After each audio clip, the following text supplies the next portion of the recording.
நாடாளுமன்றத்துல பெரும்பாலான குற்றவாளிகள் பாலியல் சுரண்டல் குற்றவாளிகளா இருக்கிறாங்க, கொலைகாரர்களாக இருக்கிறாங்க. உங்க கூட ஒருத்தர் வந்து மேடையில நிக்கிறாங்கன்னா உரசிக்கிட்டு இடிச்சுக்கிட்டு நிக்க கூடாது. அது பெண்களுடைய மாண்பு மட்டும் இல்ல, பாக்குறவங்க உங்களை மேல காரி துப்புவதற்கான இடமா இருக்கும். இந்த அம்மா என்ன பண்ணிருக்கணும், செருப்ப கழட்டி அடிச்சிருக்கணுமா இல்லையா? இவன் அட்வான்டேஜ் எடுத்துக்கிட்டு போயிட்டே இருக்கான். அவங்களை இவ்வளவு இழிவா ஒரு மேடையில வச்சு நடத்துறீங்கன்னா தனியா சிக்கிற பெண்கள்கிட்ட நீங்க எப்படி கேவலமா நடப்பீங்க? இந்த வீடியோ பாக்குற அத்தனை பேர் முட்டாள்கள் நினைச்சிட்டு இருக்கீங்களா? ரொம்ப தெளிவா தெரியுது. அந்த அம்மா சேலையை பிடிச்சிருக்கிறது, முடிய பிடிச்சிருக்கிறது, கையை பிடிச்சிருக்கிறது. பாலியல் ஜல்சா பார்ட்டியினுடைய குணமே இதுதான். இவங்களை எம்எல்ஏவா தேர்ந்தெடுத்து தொகுதியினுடைய பிரச்சனையை பேச அனுப்புனா அங்க போய் உட்கார்ந்துட்டு பேச்சுவார்த்தை நடத்தாம ஆபாச படம் பார்க்குது இந்த கும்பல். நான் சொந்த மருமகள்கிட்ட வந்து ஆபாசம் நடத்திட்ட எம்பி, இந்த பாலியல் குற்றவாளியை எம்எல்ஏ நிறுத்தி அழகு பார்த்த கும்பல் தான் இந்த பிஜேபி கும்பல். 1ஆம் வகுப்பு படிக்கிற குழந்தை மேல அத்துமீறல் செய்ததான் இந்த சங்க பரிவார் கும்பல். நீங்கெல்லாம் தேசியம் பற்றியும் தெய்வீகம் பற்றியும் ஆன்மீகம் பற்றியும் பேசுவதற்கு ஏதாவது தகுதி இருக்கா உங்களுக்கு?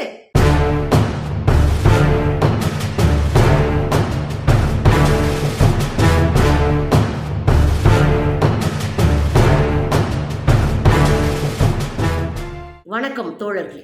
இந்தியாவில் பாலியல் ஜல்சா பார்ட்டி என்று அழைக்கப்படுகிற ஒரே கட்சி பிஜேபி தான். பிஜேபியினர் ஓட்டு கேட்டு வராதீர்கள், இங்கே பெண்கள் இருக்கிறார்கள் என்று கேரளா முழுவதும் போர்டு வைத்து அசிங்கப்படுத்தினார்கள் பிஜேபி. சிங்கப்பூர் பிரதமர் கூட அவருடைய நாடாளுமன்றத்தில் பேசுறாரு. என்ன பேசுறாரு? நேரு போன்றோர்கள்லாம் உருவாக்கிய இந்த நாடாளுமன்றத்தில், இந்திய நாடாளுமன்றத்தில் பாதிக்கும் மேற்பட்டோர் பாலியல் வன்புணர்வு செய்த குற்றவாளிகளாகவும் கொலை குற்றவாளிகளாகவும் இன்றைக்கும் வழக்கோடு இருக்கிறார்கள் என்று அவர் தன்னுடைய பாராளுமன்றத்தில் பதிவு செய்கிறார். இதுல கடுப்பான இந்தியா இங்க சிங்கப்பூர்ல இருக்கிற தூதுவரை கூப்பிட்டு, சிங்கப்பூர் தூதுவர் இருப்பார்ல இந்தியால, அவரை கூப்பிட்டு மிரட்டிட்டு தெரிஞ்சாங்க. உலகம் முழுவதும் இது பாப்புலரா பேசப்பட்டுச்சு. இந்தியாவில காங்கிரஸ் அதை நிறைய பகிர்ந்தாங்க. பிஜேபி கடும் கடுப்பாச்சு. ஆனால் உண்மையும் கூட அதுதான். அவங்களே தங்களுடைய பிரமாண பத்திரத்துல எலெக்ஷன் கொடுப்பாங்க இல்லையா, அந்த பிரமாண பத்திரத்திலே அவங்க குறிப்பிட்டிருக்கிறாங்க பாலியல் வழக்கு இருக்கிறதா. பல எம்பிஸ் இருக்கிறாங்க, புள்ளி விவரங்கள் தெளிவாவே இருக்கு. அப்போ எதுக்கு உங்களுக்கு கோபம் வருது?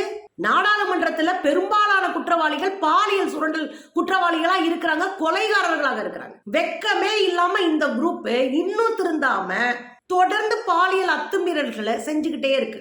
இன்னைக்கு என்ன நடந்தது அப்படின்னா, சமீபத்துல தோழர் இம்மானுவேல் சேகரன் அவர்களினுடைய நினைவு நாள் வந்தது.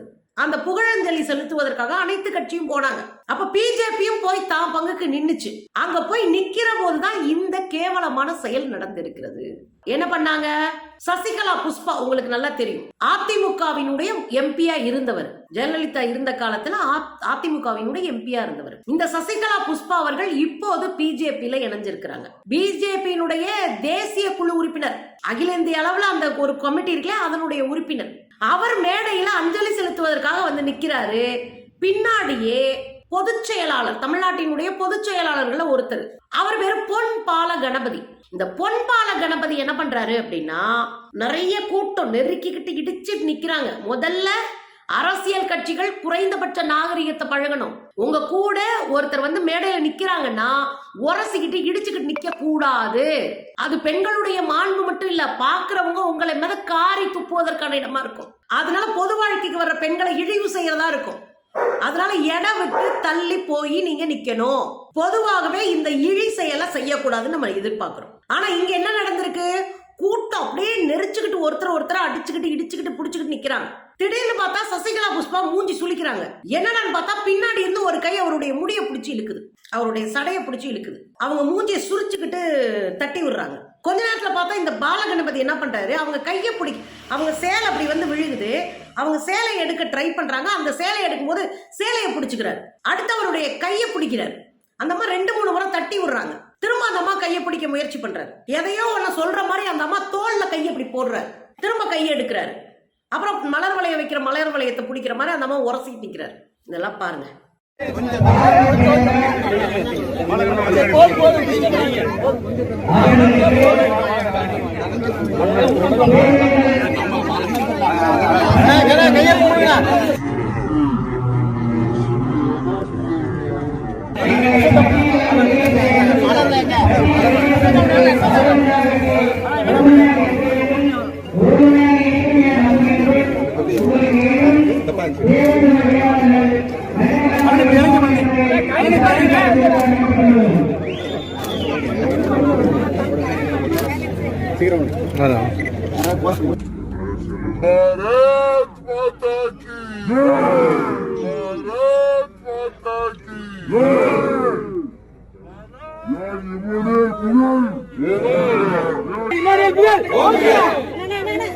பாத்தீங்களா இந்த அம்மா என்ன பண்ணிருக்கணும்? செருப்ப கழட்டி அடிச்சிருக்கணுமா இல்லையா? ஒரு நாள் இன்னைக்கு அடிக்கிற அடியில எல்லா பயிலும் திருந்த வேணாமா? இந்த அம்மா தடுத்துக்கிட்டே இருக்கிறாங்க. இவன் அட்வான்டேஜ் எடுத்துக்கிட்டு போயிட்டே இருக்கான்.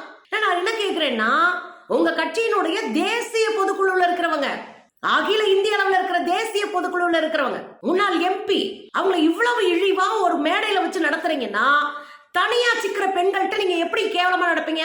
எவ்வளவு இழிவா நடந்துக்குவீங்க? எவ்வளவு ஆபாசமா நடப்பீங்க? எவ்வளவு குப்பை கொட்டிட்டு இருப்பீங்க? இல்ல நான் இன்னொன்னு கேக்குறேன். இத பத்திரிகைக்காரங்க கேட்ட உடனே பிஜேபி விளக்கம் கொடுக்குது. என்ன விளக்கம் கொடுக்குது? கூட்ட நெரிசலா இருந்துச்சு, நெருக்கடியில ஒருத்தர் மேல ஒருத்தர் உரசி நிக்க வேண்டிய கட்டாயமாயி போச்சு, அதனால உங்களுக்கு அப்படி தப்பா தெரிஞ்சிருக்கு. இந்த வீடியோ பாக்குற அத்தனை பேர் முட்டாள்கள் நினைச்சிட்டு இருக்கீங்களா? ரொம்ப தெளிவா தெரியுது. அந்த அம்மா சேலையை பிடிச்சிருக்கிறது, முடிய பிடிச்சிருக்கிறது, கைய பிடிச்சிருக்கிறது. இதுல வந்து நெருக்கடியில் இழுத்துட்டீங்களாம்ல, அசிங்கமல்ல? பாலியல் ஜல்சா பார்ட்டியினுடைய குணமே இதுதான். கட்சி பெண்களுக்கும் பாதுகாப்பு இல்ல, பொதுச்சன பெண்களுக்கும் பாதுகாப்பு இல்லை. இந்த கட்சியில இருக்கிற எம்எல்ஏ எம்பிஸ் எல்லாம் என்ன பண்றாங்க தெரியுமா? நான் பட்டியல் போட்டேன்னா நீங்க தாங்க மாட்டீங்க. உங்களுக்கு ரொம்ப நல்லா தெரிஞ்ச ஒரு செய்தியை சொல்லவா? 2012 ஜனவரியில இங்க கர்நாடக சட்டமன்றத்துல 3 எம்எல்ஏக்கள் உட்காந்து ஆபாச படம் பார்த்துட்டு இருந்தாங்க. அந்த 3 எம்எல்ஏக்களையும் அப்படியே படம் பிடிச்சு பத்திரிகையில போட்டு ஊடகத்துல போட்டு அசிங்கப்படுத்தினாங்க பத்திரிகைக்காரங்க. 2012 அதே வருஷம் அடுத்த மாசம் பிப்ரவரியில குஜராத் சட்டமன்றத்துல உட்கார்ந்து ஆபாச படம் பார்த்தானுங்க. இவங்களை எம்எல்ஏவா தேர்ந்தெடுத்து தொகுதியினுடைய பிரச்சனையை பேச அனுப்புனா அங்க போய் உட்கார்ந்துட்டு பேச்சுவார்த்தை நடத்தாம ஆபாச படம் பார்க்குது இந்த கும்பல். அதே மாதிரி பிஜேபி கும்பல் உங்களுக்கு தெரியும். 2017 என்ன நடந்துச்சு? நீரஜ் சாக்கியா அப்படின்னு ஒருத்தர் மத்திய பிரதேசத்துல தலித் அணியினுடைய, அதாவது பட்டியல் அணியினுடைய தலைவரா செய்தி தொடர்பாளரா இருக்காரு. அவரு பாலியல் தொழிலே நடத்துறாரு. புரியுற மாதிரி சொல்றோம்னா விபச்சார தொழில் நடத்துறாரு. மத்திய பிரதேசத்துல நிதி அமைச்சரா இருந்தவர் ராகவ் ஜி தான் வீட்டுல இருந்த பணிப்பெண்ணு, அந்த வேலை பார்க்கிற பொண்ண அவ்வளவு சித்திரவதை பண்ணி பாலியல் வன்புணர்வு செய்யறார். அவரும் கைது செய்யப்படுறார். RSS மூத்த தலைவரும் மேகாலயாவுடைய ஆளுநரா இருந்தவர் சண்முகநாதன், தமிழ்நாட்டுல பிறந்தவர். அவர் மேல பாலியல் குற்றச்சாட்டு பயங்கரமா இருந்தது. அப்படி வேலைக்கு இன்டர்வியூக்கு போன பொண்ணு கிட்ட தப்பா நடக்க முயற்சி பண்ணி அந்த பொண்ணு வச்சு செஞ்சு அசிங்கப்படுத்துச்சு. எப்படி அந்த ஆளுநர் மாளிகையும் பூரா வந்து இளம் பெண்கள் நிறைந்துதான் இருந்துச்சு. இவர் எப்படி பாலியல் ஜல்சாத் வேலையை பார்த்துட்டு இருந்தாருன்னு அப்பட்டமா வெளிப்படுத்தி அவரை ஆளுநர்ல இருந்து பதவியில இருந்து தூக்க விட்டுச்சு அந்த பொண்ணு. 2017 கேரளாவில் ஜெயதேவ் என்கிற ஒரு RSS காரன் சிறுமி ஒரு பிள்ளைய கடத்தி பாலியல் அத்துமீறல் செய்து வன்புணர்வு செய்து கடைசியில் கைது செய்யப்பட்டான். 2017 மேற்கு வங்கத்தினுடைய மகளிர் அணியினுடைய தலைவர் ஜூஹி சௌத்ரி அப்படின்னு பேரு. இந்த ஜூஹி சௌத்ரி என்ன பண்ணிருக்கிறாங்கன்னா 17க்கும் மேற்பட்ட சிறுமிகளை, சின்ன சின்ன பெண் குழந்தைகளை கடத்தி பாலியல் தொழில் செய்யறவங்களுக்கு வித்திருக்கிறார். நான் என்ன கேக்குறேன்னா, முக்கியமான மகளிர் அமைப்பினுடைய தலைவர்கள் ஒருத்தரா இருக்கக்கூடியவர் 17 சிறுமிகளை கடத்தி வித்திருக்கிறார். அப்புறம் உங்களுக்கு பலமுறை நான் சொல்லியிருக்கேன்.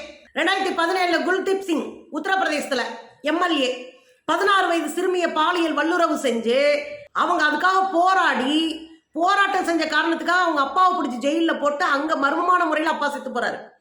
இந்த சிறுமி நீதிமன்றத்துக்கு போற வழியில உறவினர்களோட போகும்போது காரை அடிச்சு லாரியை வச்சு தூக்கி இந்த பொண்ணை தவிர மற்ற அத்தனை பேர் செத்து போறாங்க. இந்த பெண்ணை உச்ச நீதிமன்ற கஸ்டடியில எடுத்து காப்பாத்தி இந்த வழக்கு நடத்தி 2018 இந்த ஆள் கைது செய்யப்படுறான். 2018 திரிபுராவில் அகில பாரத அகண்ட விகாஸ் பரிஷத் அப்படின்னு ஒரு அமைப்பு. இந்த அகண்ட விகாஸ் பரிஷத்துல இருக்கிற தலைவன் கோஷ்னு ஒருத்தன், அவன் தான் 14 வயது சின்ன குழந்தைய பாலியல் அத்துமீறல் செஞ்சு பாலியல் ரீதியாக பலமுறை பாலியல் வல்லுறவு செய்து கடைசியில போக்சோ சட்டத்துல கைது செய்யப்பட்டான். இப்படி நிறைய சொல்லிட்டே போவேன். தான் சொந்த மருமகள்கிட்ட வந்து ஆபாசம் நடத்திக்கிட்ட எம்பி, இப்படி 1000 விஷயங்கள சொல்ல முடியும். இன்னும் பெரும் பட்டியல் இருக்கு. சுருக்கமா நான் உங்களுக்கு சொல்லிட்டு போயிருக்கேன். தமிழ்நாட்டில் நடக்கலையா? KT ராகவன் கையங்களம்பா சிக்கல, பூஜை அறையில உட்கார்ந்துட்டு ஒரு பூஜை பண்ண லட்சணத்தை நம்ம பார்க்கல. தமிழ்நாடை காரி துப்பல. சொந்த கட்சி பெண்களை தன் அதிகாரத்தை பயன்படுத்தி பாலியலாக சுரண்டக்கூடிய கேவலத்தை அவர் செய்யல. கடைசியில் கட்சியை விட்டு நீக்கப்படலைங்க. அவரு கடைசி வரைக்கும் பொறுப்புல இருந்து அவரா ராஜினாமா பண்ணிக்கிட்டாரே ஒழிய இன்ன வரைக்கும் கட்சி விட்டு நிற்கப்படல. தமிழ்நாட்டுல 60 மணி நேரத்திற்கான படம் இருக்குன்றான். யாரு? இந்த படத்தை எடுத்த மதன் ரவிச்சந்திரன். 60 மணி நேரம் ஓடக்கூடிய ஆபாச படம் கையில் வச்சிருக்கேன். பல பிஜேபி தலைவர்கள் சிக்குவானுங்க. அதுல முக்கியமாக ஆளுநர் பதவிக்கு போயிருக்கிற தமிழ்நாட்டுக்காரன்லாம் சிக்குவான்றான். இலகணேசன் உட்பட சிக்குவாங்கன்றதான் அதனுடைய உள்பொருள். 60 மணி நேரம் ஓடிச்சுன்னா எத்தனை பேர் சிக்கிருப்பாங்கன்னு பாத்துக்குங்க. அத்தனை பேர் உள்ளதான இருக்கிறானுங்க. ஒரு என்கொயரி கமிட்டி கூட வைக்கலையே. சிடி ரவி கொஞ்ச நாளைக்கு முன்னாடி கதர்னாரு. பொம்பளை பிள்ளைங்க மேல அத்துமீறல் அதிகமா நடந்துகிட்டே போகுது, கட்சி பெண்கள் மீது அதிகமான பாலியல் அத்துமீறல் நடக்குது, நம்ம விசாகா கமிட்டியை கமலாலயத்துல ஆரம்பிக்க வேண்டிய தேவை வந்துருமோ அப்படின்னு கதர்னாரு. ஒரே ஹோட்டல் ரூம்ல ஆண் தலைவர்களும் பெண் தலைவர்களும் தங்கக்கூடாதுன்னு ரூல்ஸ் போற அளவுக்கு கேவலமான ஜந்துக்கள் இந்த கும்பல். விழுப்புரத்துல என்ன நடந்துச்சு? கலிவரதன் ஒரு அறவேக்காடு. இந்த கலிவரதன் அதே மாவட்டத்தினுடைய மகளிர் அணி தலைவர் காயத்ரி அவங்க கம்ப்ளைண்டே கொடுத்திருக்கிறாங்க. ஒரு நடவடிக்கை எடுக்கல. போன ஆட்சியில அந்த அம்மா அடைச்சு வச்சு பாலியல் வல்லுறவு செஞ்சு பணத்தை புடுங்கி கொலை மிரட்டல் பண்ணிருக்கிறான். அவன் தான் பொன்முடி அண்ணா இருக்காரு இல்லையா, அவரை எதிர்த்து களத்தில் நின்று எம்எல்ஏ கேண்டிடேட். இந்த பாலியல் குற்றவாளியை எம்எல்ஏ நிறுத்தி அழகு பார்த்த கும்பல் தான் இந்த பிஜேபி கும்பல். 1ஆம் வகுப்பு படிக்கிற குழந்தை மேல அத்துமீறல் செய்ததான் இந்த சங்க பரிவார் கும்பல் கோவையில. இப்படி தொடர்ந்து சொல்லிக்கிட்டே போகலாம். பள்ளிக்கூடத்துல அங்க இங்கன்னு எக்கச்சக்கமான அத்துமீறல்களை பிஜேபி கும்பல் செஞ்சிருக்கு. கர்நாடகத்துல காவிரி நீரை திறந்து விடுறதுக்கு போகணும். சுயேட்சை எம்பியா இருக்கிற சுமலதா அவர்கள், அவங்க முன்னாடி நடிகை, அந்த அம்மாவனுடைய இடுப்புல அந்த ஊரனுடைய எடியூரப்பா, அவர் அந்த அம்மா இடுப்புல கை போட்டு செருப்படிவாங்களா? இப்படி கேவலப்பட்ட கும்பல் தான் இந்த பிஜேபி கும்பல். நான் தெளிவாவே ஒரு விஷயம் சொல்றேங்க. அத்துமீறல் எந்த வடிவத்துல இருந்தாலும் ஆபத்தானது. அதை ஒரு முறையும் அங்கீகரிக்க முடியாது. சமரசம் இல்லாம உங்களுக்கு விருப்பப்படாம இருக்கிற ஒரு பெண்ணை இப்படி பண்றதுன்றது அநியாயம், பாலியல் சுரண்டல். இவனுங்கெல்லாம் தூக்கி உள்ள போட்டு மீதி மிதிச்சாதான் சரியாகும். எனக்கு அடிப்படையில ஒரு கேள்வி இருக்குங்க. எங்களுக்கு தன்மானத்தை காப்பாற்றி கொடுப்பது எங்கள் பிஜேபி, எங்களுக்கு ஒரு பெரிய அங்கீகாரம் கொடுப்பது எங்கள் பிஜேபி, பெண்களுக்கு பாதுகாப்பான இயக்கம் பிஜேபி அப்படின்லாம் லேபிள் ஒட்டுறீங்கல்ல. குஷ்பு அக்கா, வானதி சீனிவாசன் அக்கா, அப்புறம் இங்க இருக்கிற தமிழிசை அக்கா, காயத்ரி ரகுராமன் அக்கா, நான் என்ன கேக்குறேன், உங்களுக்கெல்லாம் உளூண்டு மனசாட்சி இருந்தா இந்த பெண்ணுக்காக குரல் கொடுத்திருக்கணும்ல. ஏதாவது எதிர்கட்சிக்காரங்க மேல அபாண்டமான குற்றத்தையும் பழியையும் போட தெரிஞ்ச உங்களுக்கு சொந்த கட்சி பெண்கள் பாலியலா சுரண்டப்படுவதை வேடிக்கை பார்க்க முடியும்னா நீங்களாம் எதுக்கு கட்சியில் இருக்கணும்? அக்கா வானதி சீனிவாசன் அவர்கள் அகில இந்திய மகளிர் மோர்ச்சாவுடைய தலைவர் இல்லையா? மகளிர் மோர்ச்சா தலைவர் இப்படி வேடிக்கை பார்க்கலாமா? இன்னும் கண்டனம் தெரிவிச்சுக்க வேண்டாம். அது எந்த கட்சியா இருக்கட்டுங்க, சொந்த கட்சியாவே இருக்கட்டுமே. பொம்பளை பிள்ளைங்க மேல பாலியல் அத்துமீறல் செய்யற எவனா இருந்தாலும் அடிச்சு கேட்க வேணாமா? இவ்வளோ பெரிய அத்துமீறலை செஞ்சுட்டு குஜராத்ல கிட்டத்தட்ட 300க்கும் மேற்பட்ட பெண்களை பாலியல் வல்லுறவு செஞ்ச கும்பல். நீங்கெல்லாம் தேசியம் பற்றியும் தெய்வீகம் பற்றியும் ஆன்மீகம் பற்றியும் பேசுவதற்கு ஏதாவது தகுதி இருக்கா உங்களுக்கு? சசிகலா புஷ்பா அவர்களுக்கு நீதி கிடைக்கணும் அப்படின்னா நீங்க யாரா இருக்கட்டும், ஒரு சம்மதிக்காத ஒரு பெண்ணுக்கு அத்துமீறி ஒரு பாலியல் தொல்லை கொடுத்தா அது அத்துமீறல் தான். பிங்க் படத்துல கூட சொல்லுவாங்க, ரொம்ப ஃபேமஸான படம் நேர்கொண்ட பார்வை. நீங்க கூட அஜித் அந்த படத்தை தான் ரீமேக் பண்ணாங்க. நோன்னா நோன் தான் அர்த்தம். அத்துமீறி சுரண்டல் செய்கிற இது மாதிரியான ஆட்களை முதல்ல அடையாளம் கண்டுபிடிங்க. ஒருபோதும் RSS பிஜேபி சங்க பரிவார் கும்பல் பெண்களுக்கு மரியாதையும் சுயமரியாதையான ஒரு தளத்தையும் ஏற்படுத்தி கொடுக்காது. தெளிவா இதன் மூலமா என்ன தெரியுமா தமிழ்நாட்டுல தோணும்? அரசியலுக்கு போனா பிரச்சனை இப்படிதான்ப்பா வரும். அரசியலுக்கு போறதே பெண்களுக்கு பாதுகாப்பு இல்லப்பா, அரசியல்ல போற பெண்கள்லாம் எல்லாத்தையும் சகிச்சுக்கணும்பா என்கிற பொது புத்தியை இது உருவாக்கும். இது ரொம்ப மோசமான சூழல்.